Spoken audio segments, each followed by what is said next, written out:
हम पूरे मुंह से बोलते हैं, मगर बुद्धिवादी मुंह के बाएं कोने को जरा सा खोलकर गिनकर शब्द बाहर निकालता है। हम पूरा मुंह खोलकर हंसते हैं। बुद्धिवादी बाईं तरफ के होठों को थोड़ा खींचकर नाक की तरफ ले जाता है। होंठ के पास के नथुने में थोड़ी हलचल पैदा होती है और हम पर कृपा के साथ ये संकेत मिलता है कि आई एम अम्यूज्ड। तुम हंस रहे हो, मगर मैं थोड़ा मनोरंजन अनुभव कर रहा हूं। गंवार हंसता है, बुद्धिवादी सिर्फ रंजित हो जाता है। नमस्कार दोस्तों, एक बार फिर से आपका स्वागत है द सीरियस कॉमेडी शो में।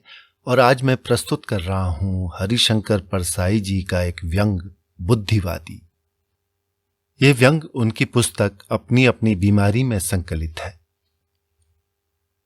बुद्धिवादी, हरिशंकर परसाई। आशीर्वादों से बनी जिंदगी है। बचपन में एक बूढ़े अंधे भिखारी को उन्होंने हाथ पकड़कर सड़क पार करा दिया था। अंधे भिखारी ने आशीर्वाद दिया, बेटा मेरे जैसे हो जाना। अंधे भिखारी का मतलब लंबी उम्र से रहा होगा, पर उन्होंने दूसरा मतलब निकाला और अध्यापक हो गए। अध्यापक थे तब एक टिटहरी की प्राण रक्षा की थी। टिटहरी ने आशीर्वाद दिया, भैया मेरे जैसे होना। टिटहरी का चाहे जो मतलब रहा हो, पर वे इंटेलेक्चुअल बुद्धिवादी हो गए। हवा में उड़ते हैं, पर जब जमीन पर सोते हैं तो टांगे ऊपर करके, इस विश्वास और दंभ के साथ कि आसमान गिरेगा तो पांव में थाम लूंगा। आशीर्वादों से बनी जिंदगी का अब ये हाल है कि बंधी आमदनी 2-2.5 हजार की है। बंगला है, कार है, दोनों लड़के अच्छी नौकरी पा गए हैं, लड़की रिसर्च कर रही है। अब ऐसे में शरीफ से शरीफ आदमी इंटेलेक्चुअल हो जाएगा। वे कोई खास शरीफ भी नहीं है, वे होने में ऐसे ही लेट हो गए। 2 साल विदेशों में रहकर वे लौटे तो परिचितों में हल्ला हो गया कि वे बुद्धिवादी हो गए हैं। तमाशा प्रेमी लोग उन्हें देखने जाते और बताते कि सचमुच बुद्धिवादी हो गए। एक ने उन्हें खिड़की से झांक कर देखा और हमें बताया, वो तो सचमुच बुद्धिवादी हो गया। कमरे में बैठा छत को ऐसे देख रहा था जैसे ये हिसाब लगा रहा हो कि छत कितने सालों में गिर जाएगी। एक ने उन्हें बगीचे में घूमते देख लिया। कहने लगा, जब वो फूल की तरफ देखता तो फूल कांपने लगता। वो भयंकर बुद्धिवादी हो गया है।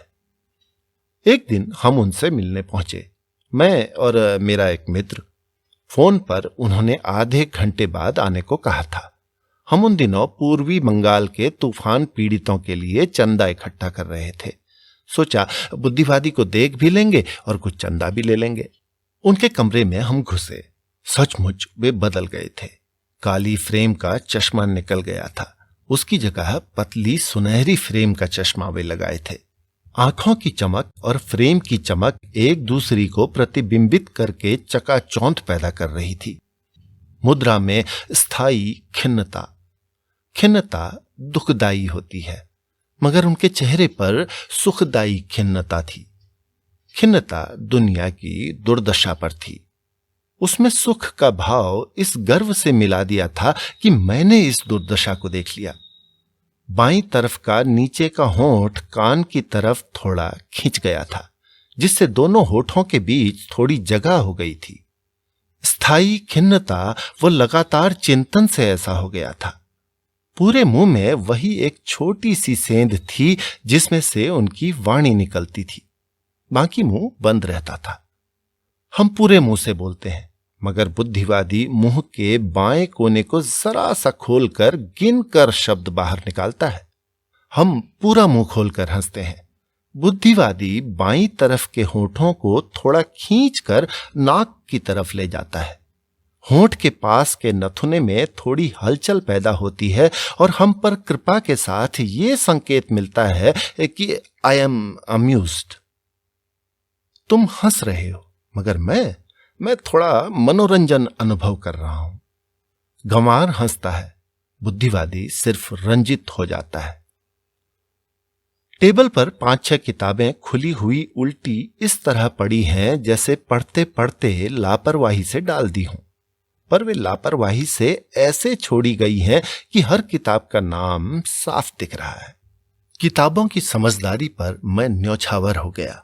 लापरवाही से एक दूसरी पर गिरेंगी तो भी इस सावधानी से कि हर किताब का नाम न दबे। मैं समझ गया कि वे किताबों को पढ़ नहीं रहे थे। हमें आधा घंटा बाद उन्होंने बुलाया था। इस आधा घंटे में उन्होंने बड़ी मेहनत से इन किताबों की बेतरतीबी साधी होगी। बुद्धिजीवी बार बार किताबों की तरफ हमारा ध्यान खींचने की कोशिश करता है। वो चाहता है हम चकित हों और कहें, कितनी तरह की पुस्तकें पढ़ते हैं आप, इनके तो हमने नाम भी नहीं सुने। हम चकित होने में देर कर रहे हैं। बुद्धिवादी थोड़ा बेचैन होता है। उन्होंने हमें इस तरह बिठाया कि हमारी तरफ देखने में उन्हें सिर को 35 डिग्री घुमाना पड़े। 35 डिग्री सर घुमाकर सोफे पर कोहनी टिकाकर हथेली पर ठुड्डी को साध कर वे जब भर नजर हमें देखते हैं तो हम उनके बौद्धिक आतंक से दब जाते हैं। हम अपने को बहुत छोटा महसूस करते हैं। उनकी मुद्रा और दृष्टि में जादू पैदा हो जाता है। जब इस कोण से हमें देखकर वे पेट में से निकलती सी धीमी गंभीर आवाज में कहते हैं, टू माय माइंड, तो हमें लगता है ये आवाज ऊपर बादलों से आ रही है, पर आसमान तो साफ है। बड़ी कोशिश से हम ये जान पाते हैं कि ये आवाज बुद्धिवादी के होठों के बाएं बाजू की पतली सेंध में से निकली है। जब वे टू माय माइंड कहते हैं तब मुझे लगता है मेरे पास दिमाग नहीं है। दुनिया में सिर्फ एक दिमाग है और वो इनके पास है। जब वे 35 डिग्री सर को नहीं घुमाए होते और हथेली पर ठुड्डी नहीं होती तब वे बहुत मामूली आदमी लगते हैं। कोण से बुद्धिवाद साधने की कला सीखने में कितना अभ्यास लगा होगा उनको। बुद्धिवादी में लय है, सिर घुमाने में लय है, हथेली जमाने में लय है, उठने में लय है, कदम उठाने में लय है, अलमारी खोलने में लय है, किताब निकालने में लय है, किताब के पन्ने पलटने में लय है। हर हलचल धीमी है। हल्का व्यक्तित्व हड़बड़ाता है। इनका व्यक्तित्व बुद्धि के बोझ से इतना भारी हो गया है कि विशेष हरकत नहीं कर सकता। उनका बुद्धिवाद मुझे एक थुल मोटे आदमी की तरह लगा जो भारी कदम से धीरे धीरे चलता है। वे बोले, मुझे यूरोप जाकर समझ में आया कि हम लोग बहुत पतित हैं। मैंने कहा, अपने पतन को जानने के लिए आपको इतनी दूर जाना पड़ा? बुद्धिवादी ने जवाब दिया, जो गिरने वाला है वो नहीं देख सकता कि वो गिर रहा है। दूर से देखने वाला ही उसके गिरने को देख सकता है। उस वक्त हमें लगा कि हम एक गड्ढे में गिरे हुए हैं और ये गड्ढे के ऊपर से हमें बता रहा है कि हम गिर गए हैं। उसने हमारा गिरना देख लिया है और इसलिए वो गिरने वालों में नहीं है। मेरे मित्र ने पूछा, हमारे पतन का कारण क्या है? बुद्धिजीवी ने आंखें बंद करके सोचा, फिर हमारी तरफ देखकर कहा, टू माय माइंड, हम में कैरेक्टर नहीं है।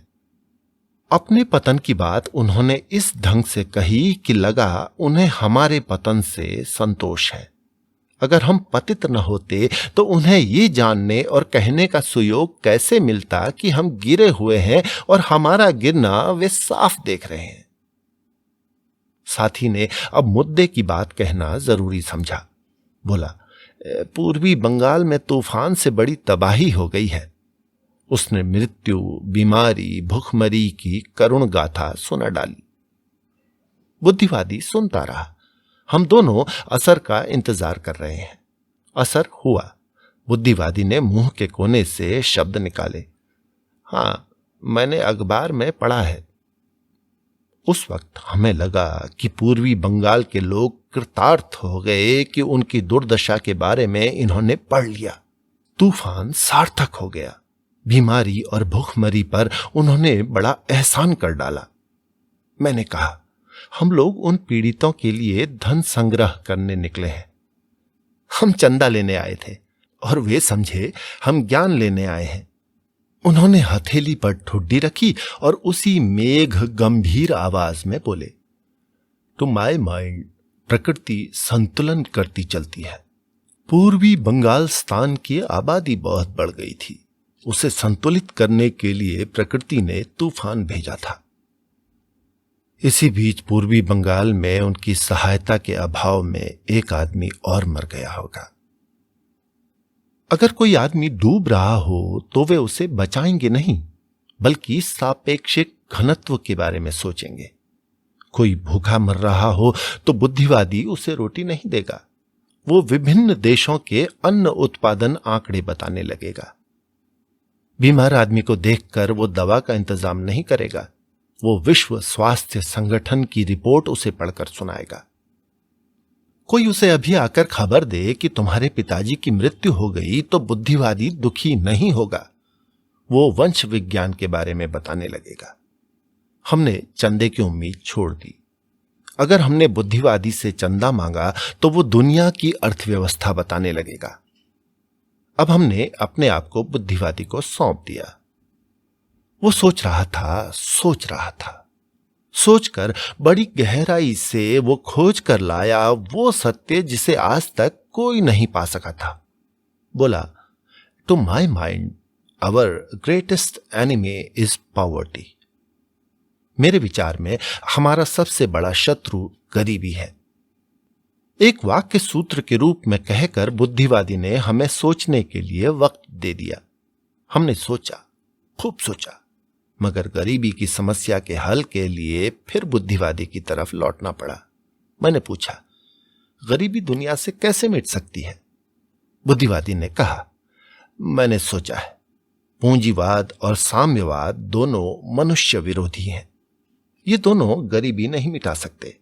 हमें आधुनिक तकनीकी साधनों का प्रयोग करके खूब उत्पादन बढ़ाना चाहिए। मैंने पूछा, मगर वितरण के लिए क्या व्यवस्था होगी? बुद्धिवादी ने कहा, वही मैं आजकल सोच रहा हूं, एक थ्योरी बनाने में लगा हूं।